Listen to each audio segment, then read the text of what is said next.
evening, everyone. I want to thank you for attending the Lonesome Trail, Arborglyphs and Basque Sheepherders in the Far West. This program was made possible through funding from the Institute of Museum and Library Studies.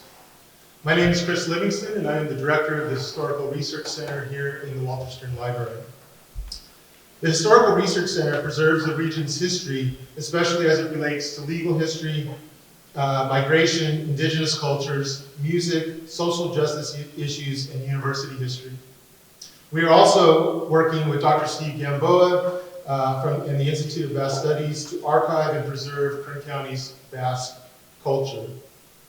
Self-identifying as a hands-on applied archive, the HRC brings together archivists, librarians, social scientists, and historians to instruct students and the community on the practical application of history and the preservation and conservation of historical information. Before we begin, I want to take this time to thank those who have been instrumental in planning this program. First, and most importantly, I would like to thank our students who worked tireless hours writing, designing, installing the Lonesome Trail exhibit, which we'll have a chance to visit after this program. Please join me in recognizing Michaela Crawford, Monique Dollywall, Colby Kaur, Guadalupe Herrera, Gabe Moore, Samuel Toro, and Sarah Trask. If you're standing, if you're here, stand and be recognized.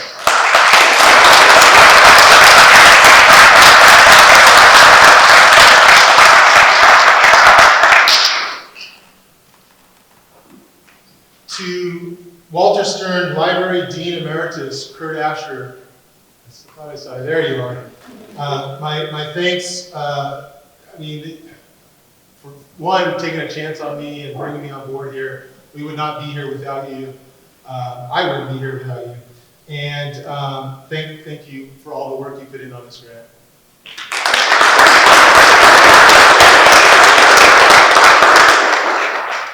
I would be at a loss without this next person. He provides close guidance and support to our students and ensures that every project exceeds the highest quality standards. Donato Cruz, there in the back room. Thank you.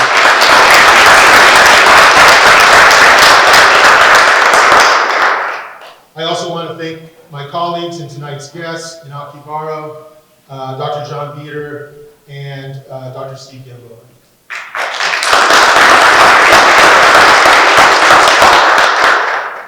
Thanks also to Amanda Meanley of the Walter Stern Library for her logistical support.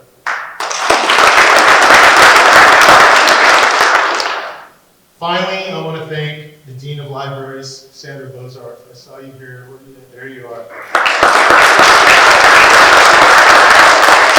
Sandra has talked me off a number of ledges since I've been working for her. Thank you for that. And her support is critical to the success that we've had here in the Historical Research Center. Tonight, you are going to hear from our scholarly panel about the history and efforts to preserve tree carvings left by Basque sheepherders throughout the American West.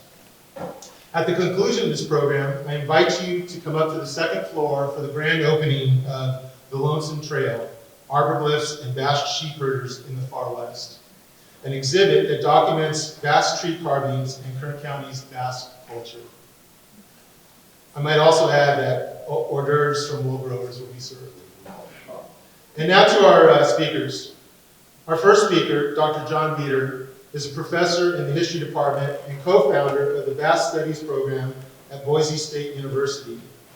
He received a BA in economics and social science from the University of St. Thomas in St. Paul, Minnesota, his MA in history from Boise State University, and earned his doctoral degree in history from Boston College. He is co-author of An Enduring Legacy, A History of the Basque in Idaho, and published Showdown in the Big Quiet, Land, Myth, and Government in the American West in 2015.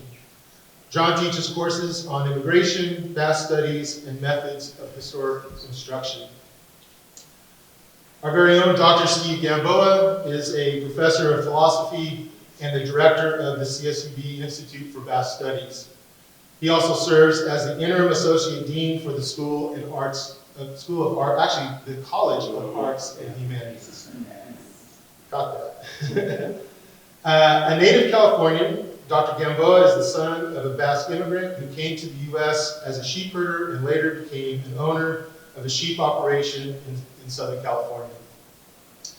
Since 2015, Iñaki Baro has led the John Bilbao Basque Library at the University of Nevada, Reno, a highly specialized unit focused on serving researchers from all around the world interested in Basque studies. In this role, he has led the transfer of Basque digital collections to the preservation repository and the organization of workshops and conferences in connection with Basque topics and digital humanities. Building upon this extensive experience in the Basque country, he is focused on the Basque diaspora in the United States, establishing relationships with members of the Basque community and its associations in order to be a partner in everything connected to the preservation of its documentary legacy. Please join me in welcoming our panel.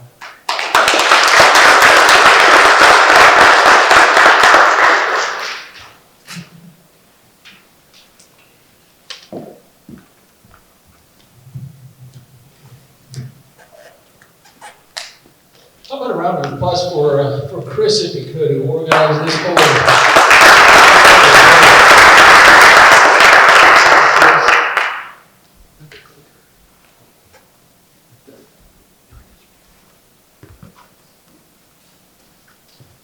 Don't give me a round of applause, because I left my clicker down there. It is an honor to be with you tonight. It's so nice to connect with folks I've met in the past and also get to know some new ones. This is what we're going to spend our time with today, and that is focusing on tree carvings that Basque herders left in trees. I'm stealing the title from Dr. Jose Maia. We all owe a special debt of gratitude to him because he's the one that really began to document these and to realize that if you want to tell the story of Basque, a significant part of that story is up in the mountains where they worked. And so you need to go where they went and try and capture what they left. And that's what this is trying to do. My job here tonight is to say, how did they get here? That is, the carvings themselves, but the herders who actually made those carvings. It's about 8,000 miles straight west of the Basque country. How did they get here? What caused them to create these? So let's take a look at this. Basque migration to the American West, familiar with that, the general concept. Let's see if we can get a little bit more specific. So when we're talking about the Basque country, I realize for many of you, you grew up there, but for those that aren't familiar with it, this is it, Euskal Herria, the land of the Basque, the land of the Basque language. Remember, it's the language that separates them from any other group. It's similar to thinking about Native American languages in English. So think about the Basque language as absolutely distinct from, a language isolate from any other language, and that's the way that the Basque refer to themselves. 7 provinces, here's where the complexity comes in. On the north side, those 3 that are yellow is in the French side of the Basque country, a border between Spain and France. Basques who have a kind of historic and contemporary view see that border as a false border, and they realize that they would identify this whole region as the Basque country. The largest province, the province of Navarra. I know we have a number of folks from Navarra that are here. My in-laws are all from Navarra. I call Navarra the Texas of the Basque country. It is the largest province, and just like Texans say they're Texans, my mother-in-law says, I'm Navarro. Very strong identity with that province. The other three provinces make up the autonomous region of the Basque country today. Navarra has its own autonomous region, and that's Vizcaya, Gipuzkoa, and Aragón. Take a look at this map because we're going to kind of look at a version of it later on that'll have some more meaning for it. And that's this. if we're looking at these 7 provinces, what makes sense to the migration pattern is to look at the arrows where these different groups came from, originated from. So when we talk about Basque migration to the American West, in some ways that's a real false construct, because yeah, it's a general way to describe it, but it's much more accurate to talk about one particular area to another particular area.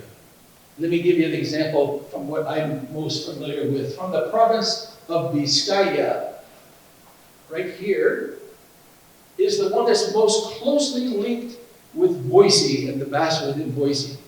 So if I'm in Boise and I drew a 200-mile circle around Boise, and I was in Vizcaya in Guernica, and I drew a 20-mile circle around that, I couldn't find anybody that doesn't have a family member or a friend or somebody that isn't connected directly with those 2 regions. So this map's really important because it tells us first of all, it tells us the links that we have to particular regions, right? A family member went, had success, and wrote to other family members, and that chain migration occurs. I think we're pretty familiar with that concept.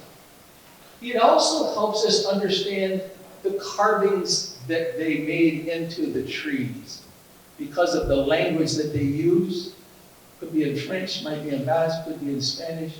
The kind of dialect that they use, the towns that they carved, the regions that they mentioned.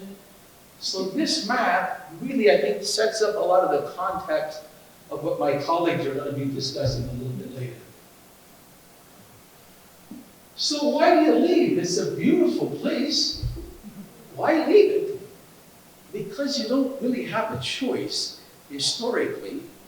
If one person is going to inherit the family farm, could be the female, most commonly the male, but they could, females could inherit as well.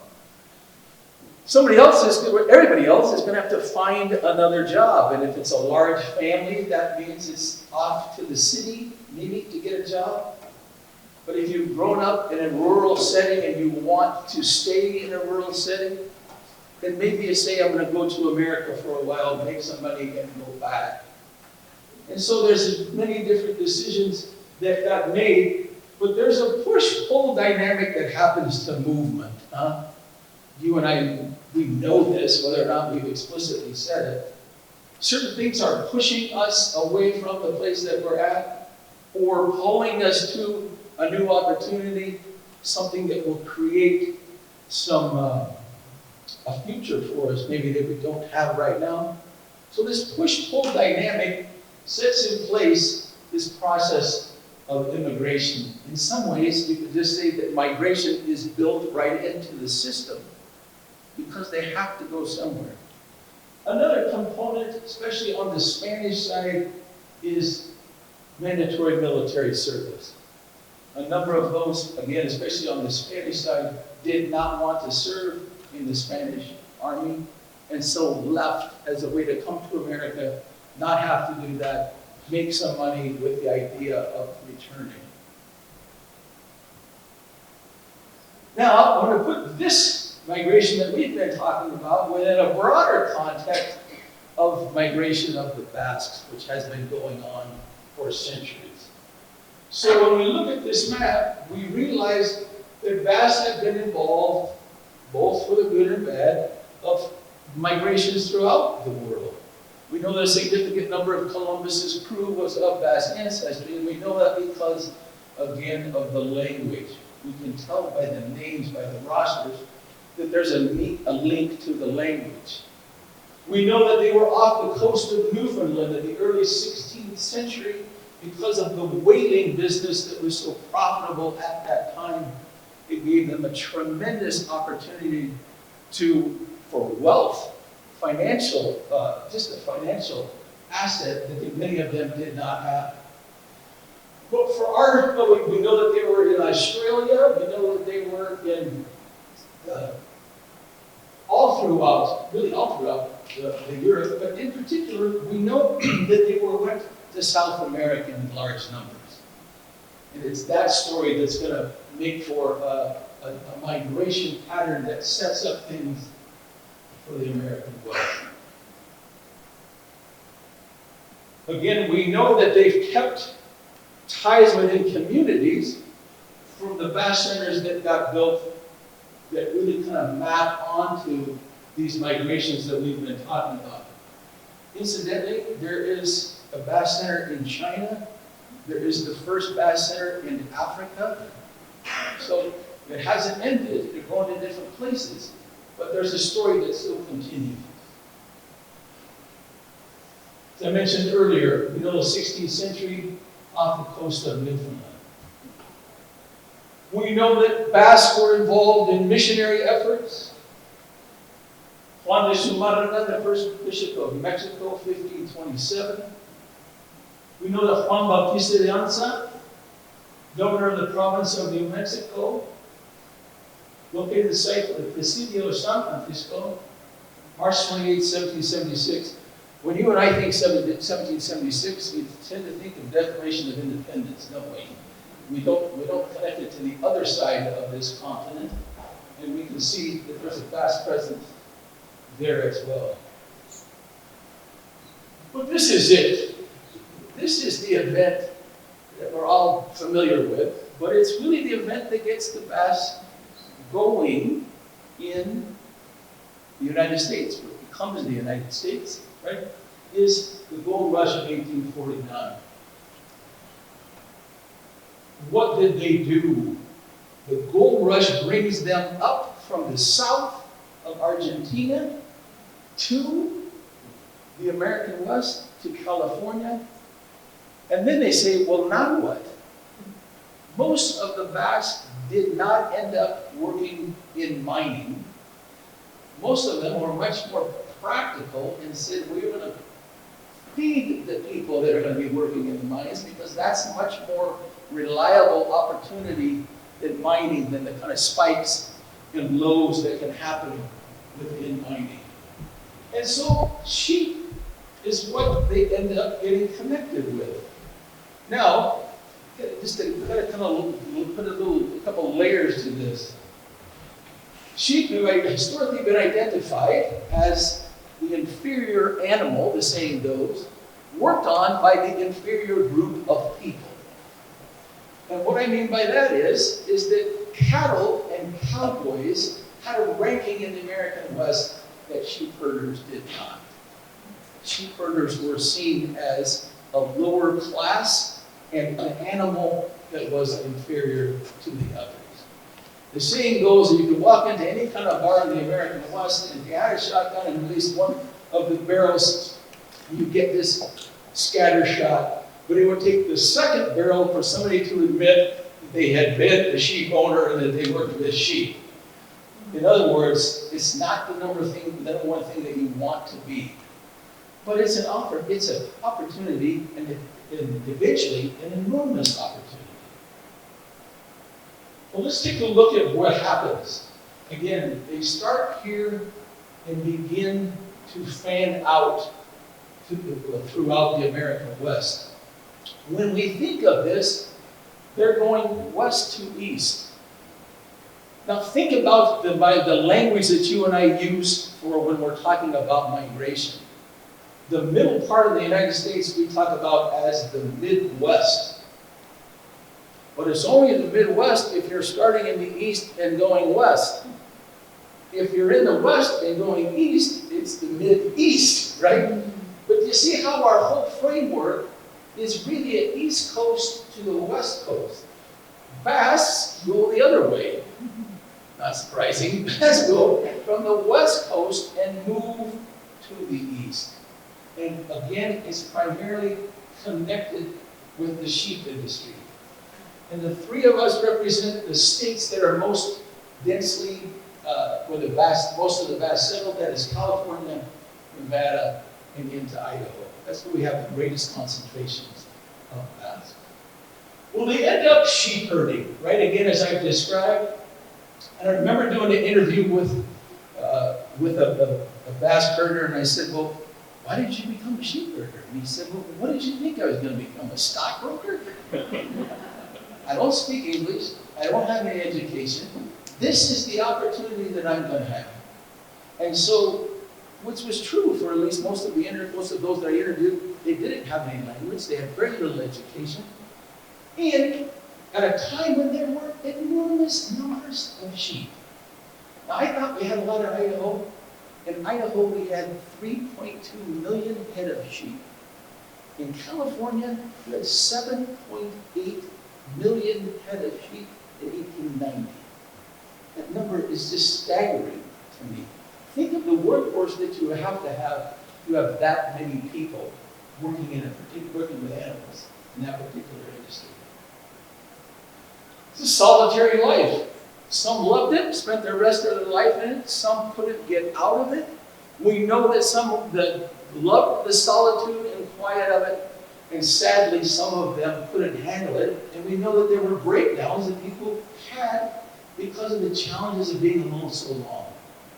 I know in Boise they created an insurance group, which immigrant groups often do, and they had a clause within that insurance contract that said, if somebody went sagebrush, which means if they went crazy, it was within the insurance policy, somebody would take them back to the Basque country and make sure that they were taken care of. Now, if it's written in a policy, then we know that it's not, they just happen on one occasion. We know that there were challenges that go with this. I'm just trying to say that for some, they really loved it and really took to it. For others, it was just too much. But it's part of the experience that they had. When you're alone, what do you do? Well, I think there's something within us as humans that wants to create, that wants to mark something, to literally make their mark. I was a high school teacher for a long time, college is the same thing. Kids are doodling because they have ideas, they have thoughts, they have things that are going on, they want to get it out. Especially if you're anonymous, if you're by yourself and nobody's really, you're not talking to any people, you're talking to very few people.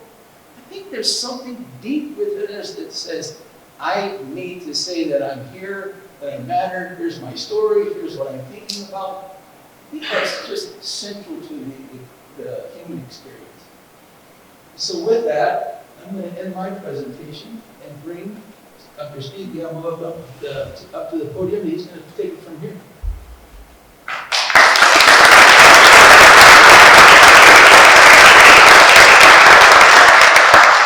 Thank you, John. Now I have a much too high a standard to try to live up to. Don't expect anything like that. One thing, I'm going to sit here, I'm going to be doing some reading as well. Is this your phone? It is. I'll take the call. In there.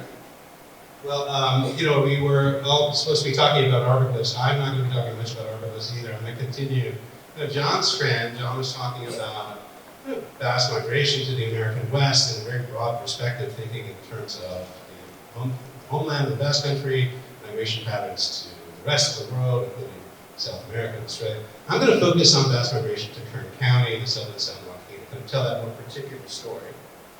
While I'm talking, slides. Let's see, hopefully this is all working.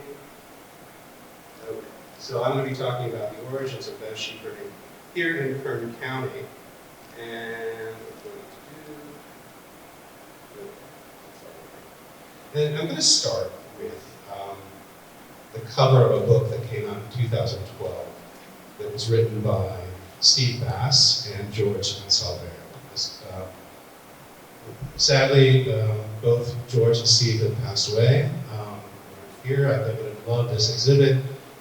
Fortunately, Steve is included in the exhibit, so when you get upstairs, do take that opportunity to learn a bit about Steve. The Basque community has benefited from the work they did in documenting our history and our culture here in Kern County, and most of this presentation is just script from work that they did, so you know, academic honesty kind of proposes out there. I should footnote everything that's included here and say that this is largely me reporting the work that Steve and George did earlier.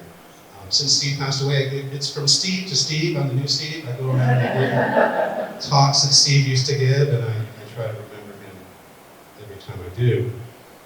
One of the interesting things about this book cover, and it was really clever, what you see there superimposed is a map of Kern County, and in the red outline is a map of the Basque Country that we saw earlier in John's presentation. And it's just a curious fact that they include is that the total area of these two regions are roughly equal, about 8,000 square miles.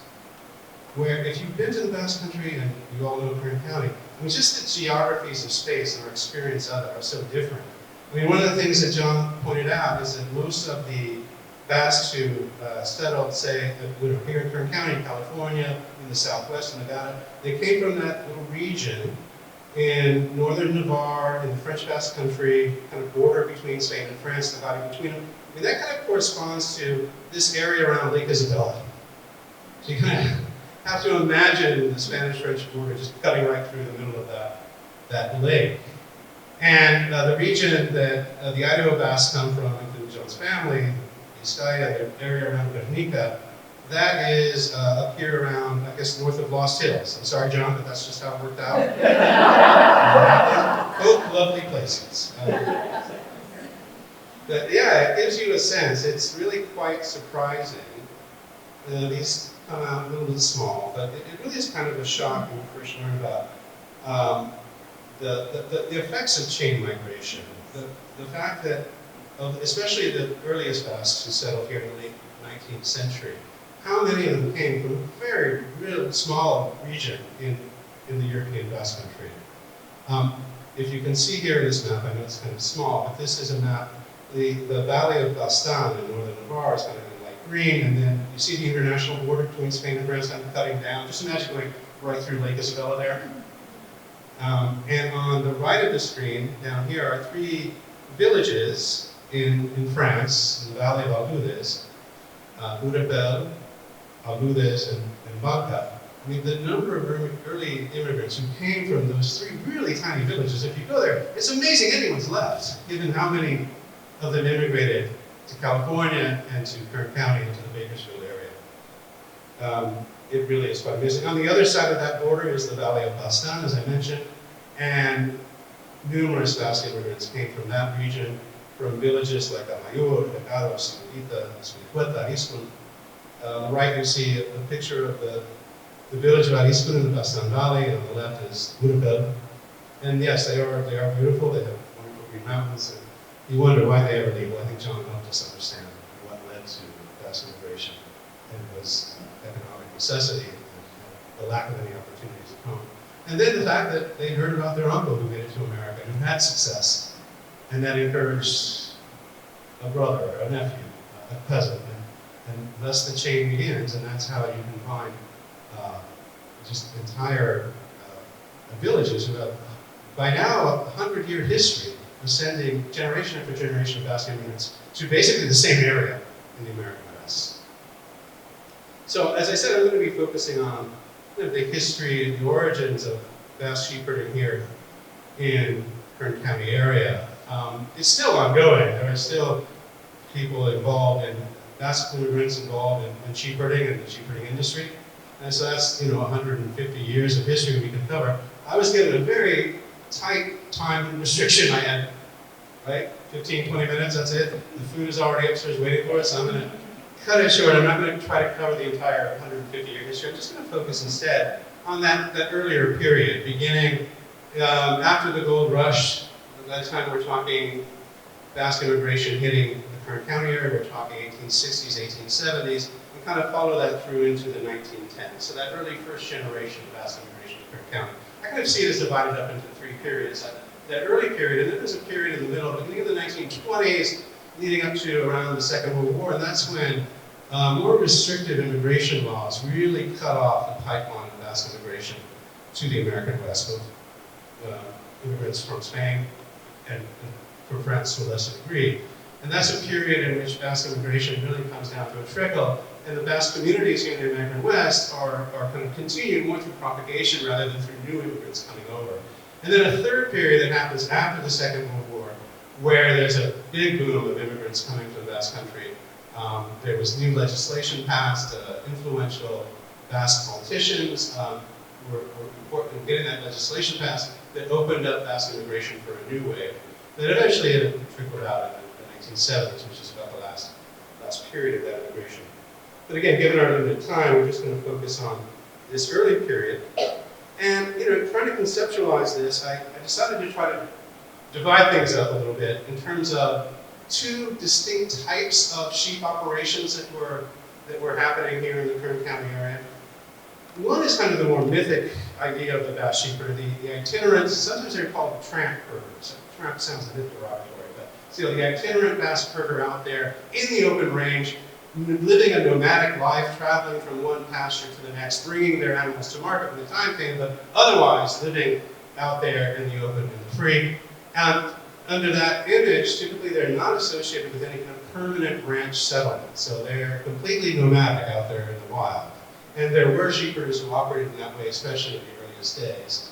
But partly through my research, I came to realize that the vast majority of Basque immigrants who ended up in Kern County really didn't operate in that mythic mode. They instead came and were, at least in the early days, contracted by these large, really large, immense livestock operations that had their footprint throughout the state of California, really into Nevada, other states as well. So I wanted to explore that connection as well. So kind of the second type of sheep operation is connected with these livestock barons, these kind of Gilded Age, immensely wealthy people who operated large ranches here in Kern County and elsewhere in California. There's lots of stuff in between, so even though the ones that were really connected with these large ranching operations, they also would spend time in the open range, typically in the summer, trailing sheep up into the mountain ranges, but they were different in the sense that they had these kind of ranch bases here in the valley. So first we're going to talk a little bit about the itinerant sheepherders.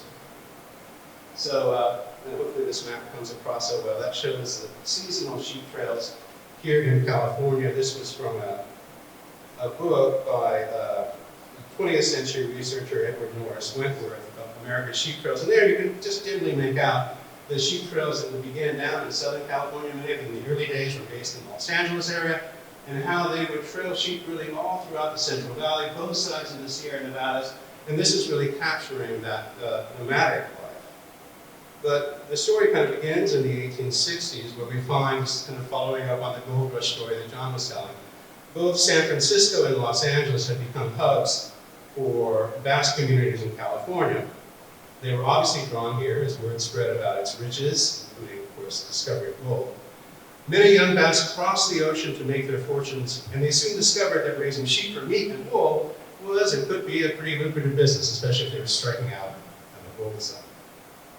So taking advantage of the vast grazing lands, these free grazing lands that extended from Southern California to the Central Valley, up into the Sierra Nevadas on both sides, they could range sheep nomadically without need for much more than a burro to carry a tent and their supplies. And at the outset, these itinerant, or again sometimes referred to as tramp herders, would stay with their sheep as they roamed throughout California in search of fresh pasture. Over time, we see an evolution, they find it more practical to reside closer to their pastures. We see the beginning of Basque communities here in the Bakersfield area. So in the 1850s and 60s, it's already happening in LA. The Basque community in LA was right around where Tokyo is today, on First Street in Alameda, as well as San Francisco, a burgeoning Basque community connected with the gold rush. But by the time you get to the 1860s and 70s, they're starting to settle in the Bakersfield area. Bakersfield at that time was basically the beginning of its incorporation. I think Bakersfield began as a city in 1870. Historians? 66. 66? She's an historian, I don't really trust anything she's telling me. They do start settling in this area around that time. So they incorporate might be a little bit later. Okay, and as John said, the work that they performed, the lifestyle as an open range sheepherder, was almost, I think, unimaginably challenging and hazardous. They worked in extremely remote mountainous areas with many dangers from extreme weather, from hazardous terrain. I mean, this is in a period where trails are almost non-existent. I mean, they're kind of finding their way on their own, going from one pasture to the next, often led more by the animal than by the human. If a herder got ill or got injured, medical care was unavailable. The psychological challenges that John mentioned were also enormous. The solitude, the social isolation led some to the mental breaking point. John mentioned the term sagebrush, another term sheet.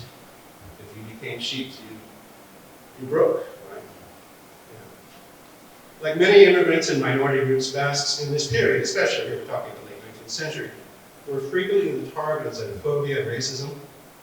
Nomadic sheepherders make an easy target to malign as eccentric or even insane. In 1891, the acting superintendent of the Yosemite National Park, which had just been created, his name is A.E. Wood, he noted that sheepherders that worked in the area were, quote, hated by the inhabitants of those regions with a hatred that surpasses belief. They were really a despised group for the many reasons we talked about. So well worth remembering. There aren't many names associated with this lifestyle, I mean, for obvious reasons. They were recorded, they didn't own settled property. Many of them did eventually settle into that life, but the ones who performed this kind of work in the early days, mostly unheralded. But now I'd like to talk about that second type of operation. And this is Basque sheepherders who came to the Kern County area and at least initially were employed by these very large ranching operations. The three that employed the most Basques, and these are names that will probably be familiar to people in the room. The Miller-Lux Company, the Kern County Land Company, and Ardesian Alsace.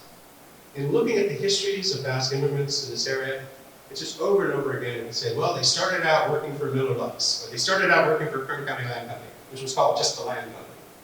Or they started out working for Ardesian Alsace, and then eventually they earned enough to start their own sheep operation. So I thought it might be worthwhile to learn a little bit about these companies and how they operated here and how powerful they were. It was a revealing story. I'm going to start with Miller-Lux. That's Henry Miller on the right. This is taken just a couple of years before he passed away. He died in 1917. So the Miller-Lux Company was named after Henry Miller and his partner Charles Lux.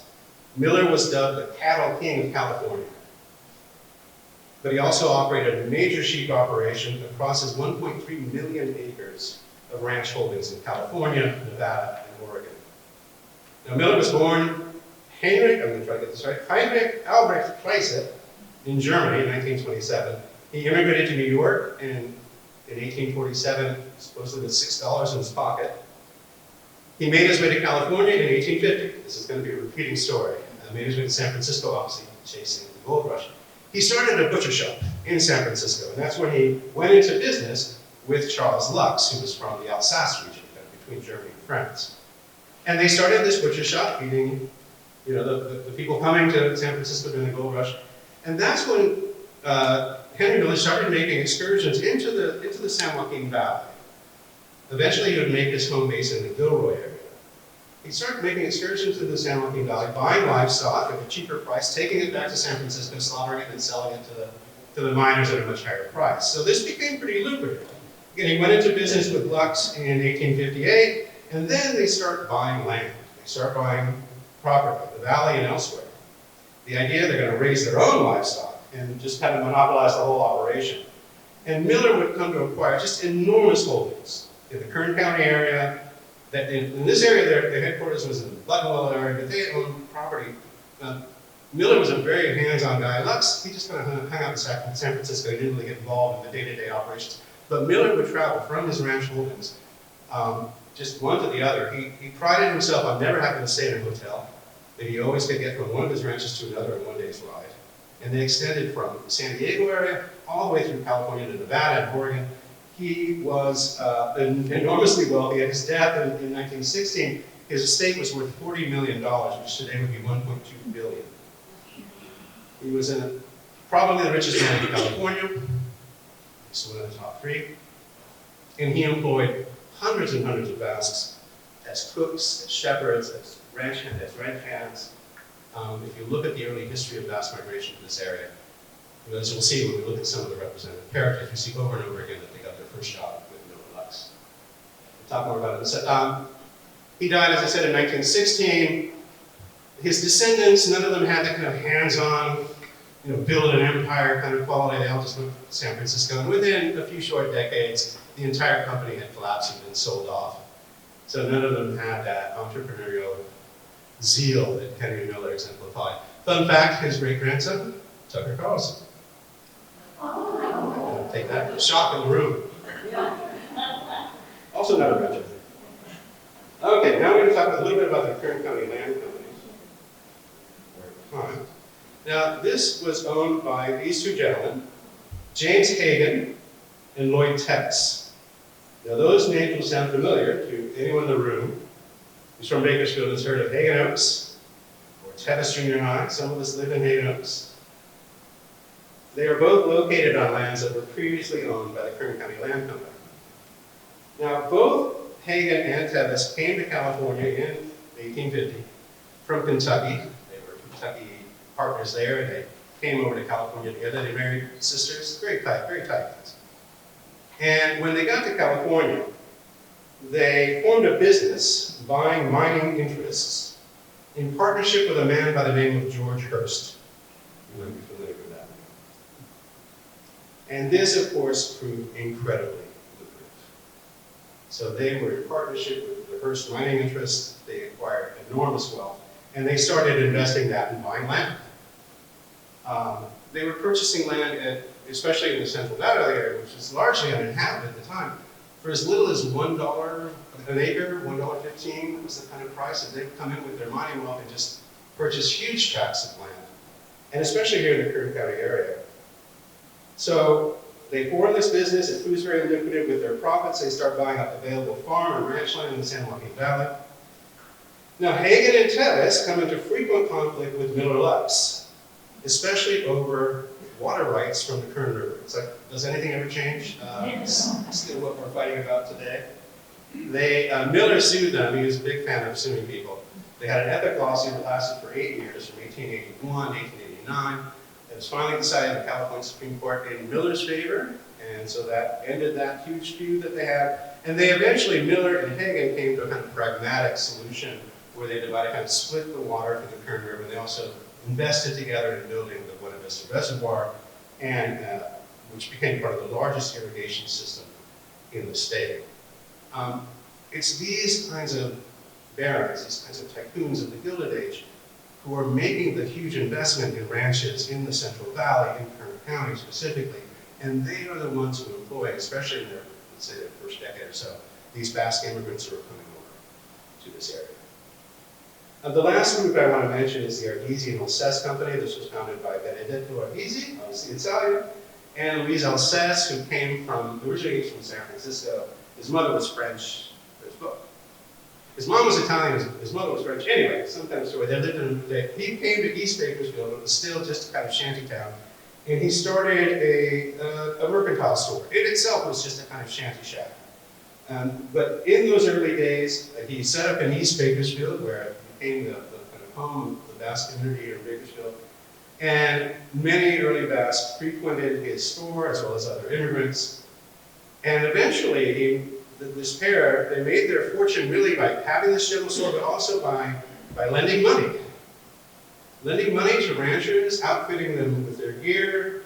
They would sell them their gear, but also they started a kind of nascent bank.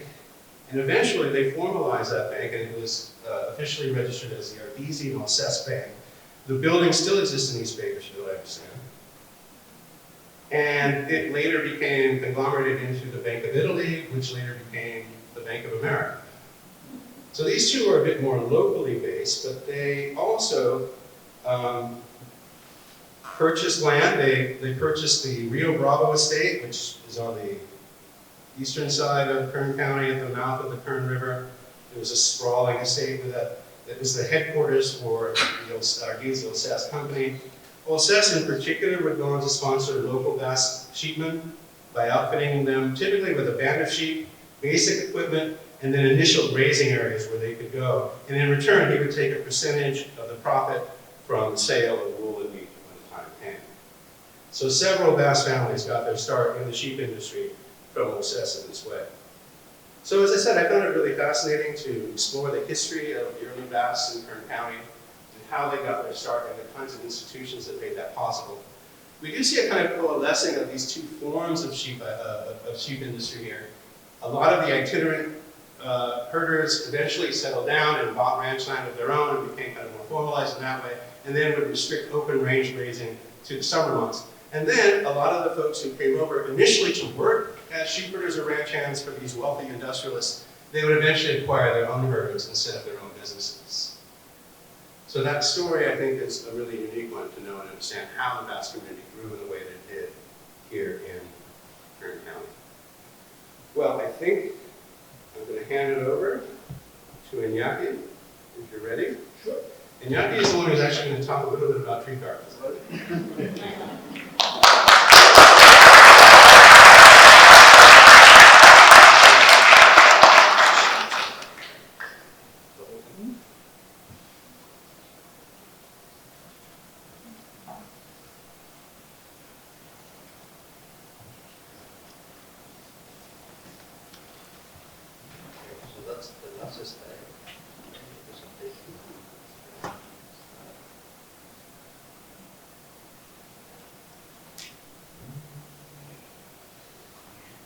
Yes.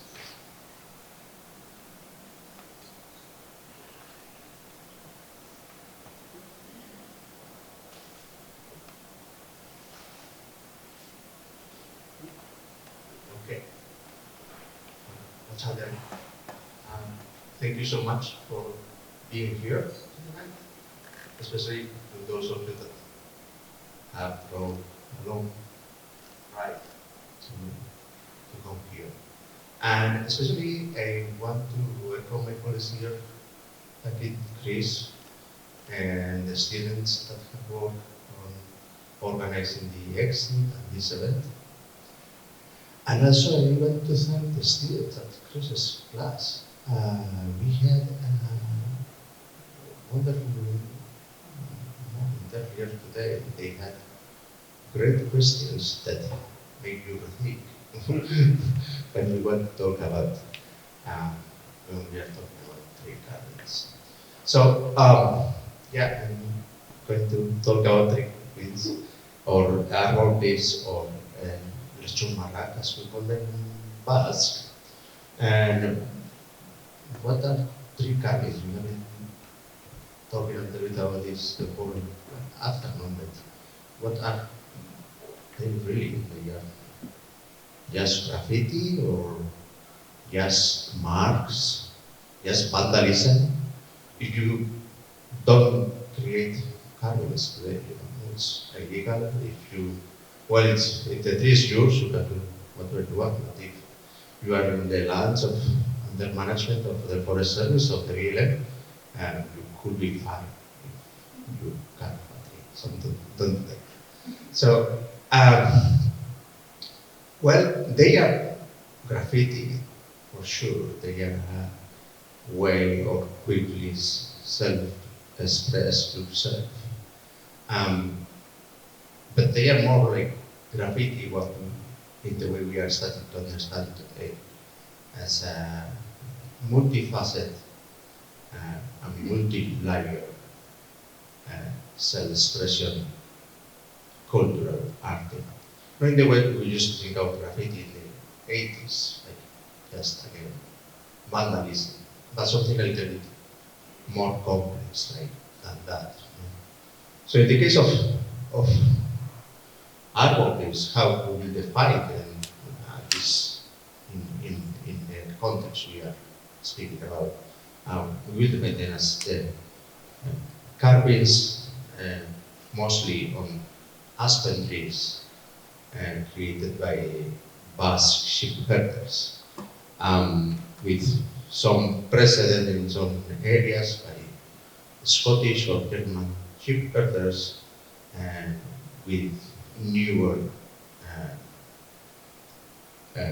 carvings or arborglyphs created by Mexican or Peruvian sheepherders. And in that way we connected them not only to the physical activity of carving the trees, of just using a knife to mark papering bark of Nazca. But we connected them to a whole cultural group and to a whole industry, like the sheep-herding industry. So we need to understand them in that context. And that way they will provide us information about the sheep herders themselves, where they are coming from, and was mentioning which areas of the Basque Country, how long they have been here. Are they writing in English? If they are writing in English, or if they are writing in Spanish, as they will write in English, we can assume they have been here for a little bit. Are they writing in Basque? Are they able to write in Basque?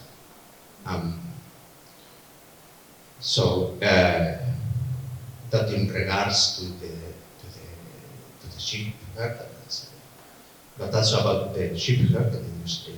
When we see those trials, we can follow those trials. If we knew nothing about those trials, we know about them because we have documents that provide information about those trials. But if we knew nothing about them, we could repeat most of those trails just following the cabinets. So they provide us a lot of information about the sheep herders, the culture where those sheep herders are part of, and also their work, the industry they are part of. So they are, if we understand it in that way, and that's how we want to understand them, they go beyond cabins, they go beyond aesthetically interesting artifacts. They become part of our archival record. We find an archival collection providing information about Basque sheepherders in the American West, the sheepherding industry in the American West. That is comprised by thousands of items, thousands of documents in the art assemblies. So our goal here is to understand those in that way and preserve that record for our own research ways, but also for the future. That was more like the end of the talk. That's what maybe what I want to arrive into. Anyway, I want also to show you. We have been talking about why did we create those. And I think John made that point. There is a basic human need to self-express yourself. And when you are by yourself in the mountains with 3,000 sheep don't speak, you know. So you need to find a way to express first this idea of being here and now, and that's I think explains this calendar trips. This person, the sheepherder that we will assume came from the Basque Country in the late 60s, because of the date, for each and every year of his tenure as a sheepherder will go to this tree, put himself in front of it, and mark the date. That's how we humans create places. We create places. Places aren't there.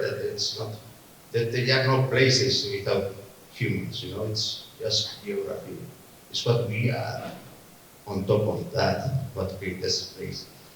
And that's a way to create a place. We mark the land. We say, hey, this is me, and I was here 1971, 72, 73, 74, 75. And what do we do? So what's the purpose of doing that? Why do we want to self-express ourselves? We want to build that, as I said, ourselves. We want to preserve our own being. John had mentioned earlier that risk, which was real because we have seen so many cases of sheepherders that really lost control of themselves in those situations. So it's a way to build an internal castle to fortify yourself in that solitude. And what is the easiest way to do that is to say, this is me who is here today. So this is me, Edith Maris Morena, who was here in August 21st, 1932. And this will be along with probably a name of a place name, usually in the Basque Country, but also sometimes in some cases here in the United States, with the most usual Arborglyph we will find in Aspen Groves. Person's name, sheepherder's name, with a date, a place name. An example of that, CSU Bakersfield in this case, 19, I can read it from here, but it's a date, which is the point in the end. And how do we connect ourselves to how one of the ways you could connect yourself is with your places. We mentioned place name, but also houses. Ultimately, in this case, but we have others in this same archival collection, like Echaburu, very similar in design. This is the quintessential Basque farm. As a child, we draw it. And I remember doing that same thing. And this is how you are going to be able to do it in an Aspen bar. It's not easy to draw or to write in an Aspen tree. First, because it's not paper, so it's not as smooth as paper. And second, and this Steve mentioned it earlier to the students, it's not like that you see it, it's difficult to see, because if you see it, probably next year it's not going to be visible, because it will be scarred, it will be overgrown by the tree. Another usual theme. So who were these sheepherders? And this is, it's easy to understand why we see so many news and so many sexist things and a lot of prostitutes named and the like. We are talking about very young males alone, without that social network, those social constraints. They are by themselves for days in the mountains. What to think in mind? They're 18, 19, 20. But they also have more traditional couples dancing Ariñari maybe, or Fandango. And we talk about with the students about this. Sorry. They are concerned about politics. And many of those, especially those that arrived after the legal changes after World War II, will be in a very politically heated historical context. So we see political statements quite often in the whole spectrum, from Viva España to Vive la Brava France, and in between, for Australia. But dates and dates, more dates. calendar thing again. From 1937 to 1954. Can you imagine that? I don't think I have been in any place. He took 5 years off. Oh, maybe they won't.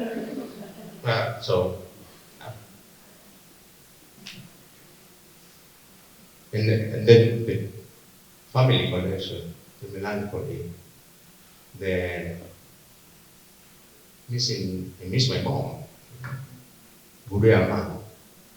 I miss her. It's difficult. It wasn't easy for them. 8,000 miles, always speaking the local language. What they are going to miss again? Very young men, almost children. So,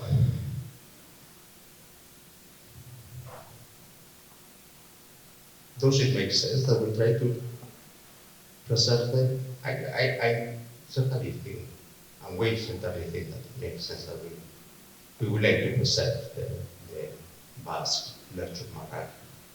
And it's not absolutely new in this design, because since the 1970s.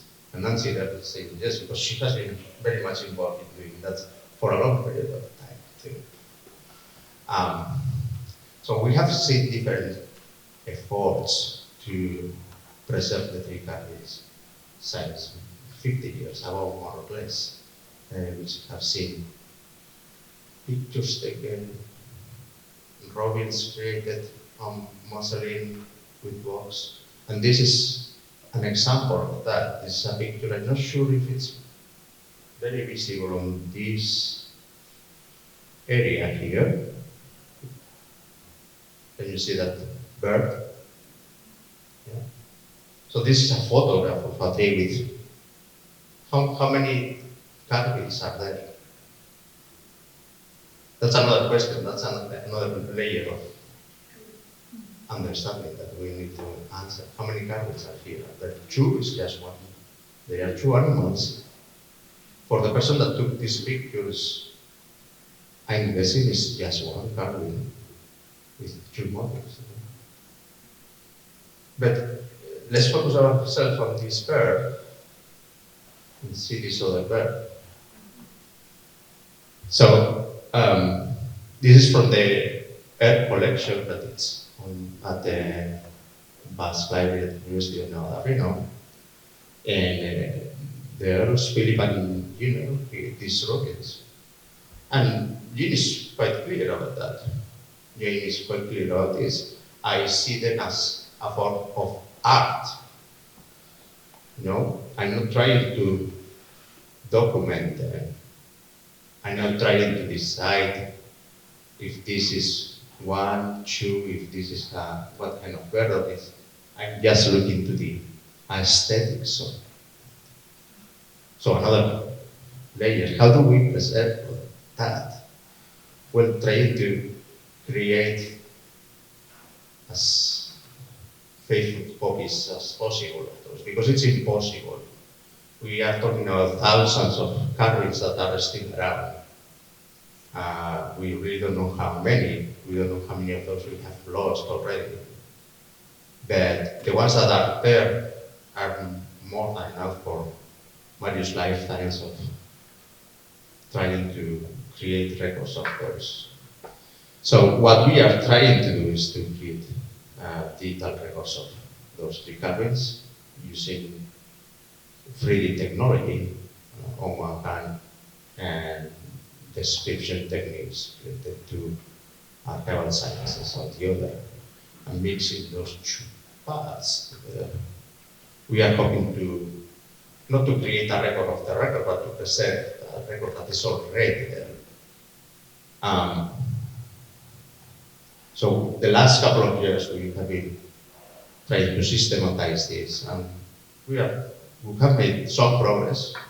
We have created around 200 digital models, but that's not much if we are thinking about some 20,000, more than 20,000 trees that we know exist that do have, and probably there are more. Let me show you how that will look like. That's Chris, Dr. Bieter, and me looking like Indiana Jones a little bit. Hey, it's a good photo, I think. I like it. But imagine we are in a road there in the Appalachian Mountains, and it was like, maybe 10 miles, almost every, full of carvings, and those were the ones that we could see from the road. We met a Peruvian sheepherder. She didn't carve anymore. He didn't carve anymore. He had his WhatsApp to talk with his family. And he needed to find the place where he had self-coverage. That was his only, concern. Once he had that. But he told us, I have seen those marks. That just marks. He said, they just marks. He wasn't very interested in those. But they were there. And this is how a 3D model that we currently looks like.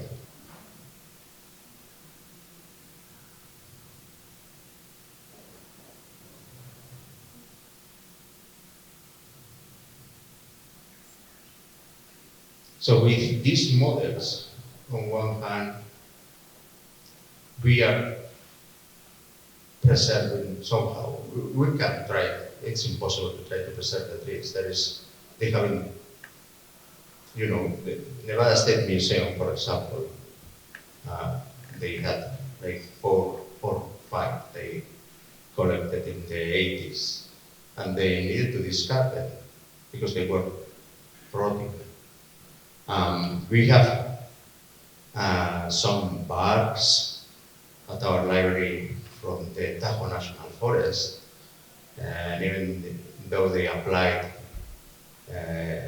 the usual mix of chemicals that will apply to wood to preserve it, it's not going to be there for long. So we need to somehow create digital surrogates for those. And in a way, in some ways they are better for us as researchers, because they are easier to read. We can zoom in, we can move up and down, we don't need to go and go this way or up there. We can compare them easily on our screens. And more than that, they also provide the opportunity for anyone that will be interested on that, maybe community member, both because they are connected to the sheepherder experience somehow, but just because they become interested, accessing that, they will be able to see them, they will be able to somehow experience them if we are able to create, for example, virtual reality experiences with that. And to finish my presentation, that it's not been too long, a short video explaining the whys and hows of our collaborative AR project. And we are going to allow them to show.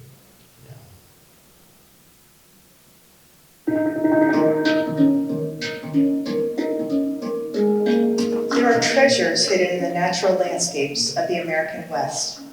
Arborglyphs, tree carvings etched by Basque immigrant sheepherders who once tended flocks of thousands across these lands and who camped miles from civilization and a continent away from home.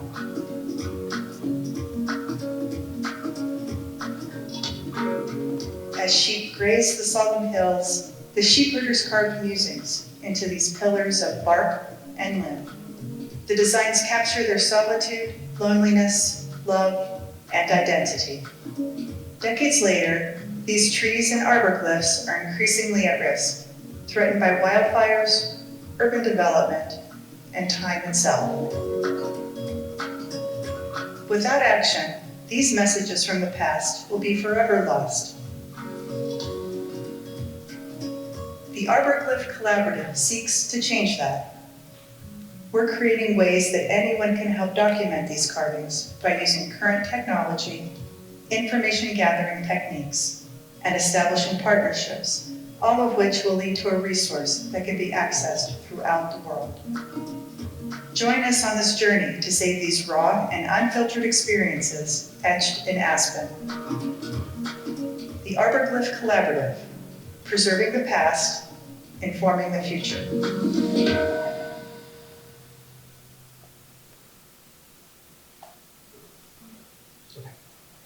Yes, yes, thank you so much.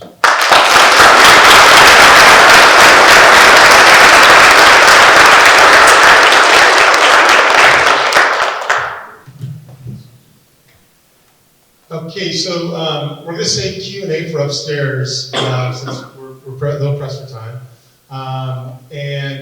So I would invite everybody upstairs to the exhibit upstairs for the grand opening. We will be highlighting some of the 3D technology and some of the things that we spoke about for this program. So without further ado, let's go ahead and journey upstairs. Second floor. Second floor. Yeah, so there's an elevator right around the corner by the bathrooms, by the checkout desk. There's stairs off to the right. So there'll be people out there to help guide you as well.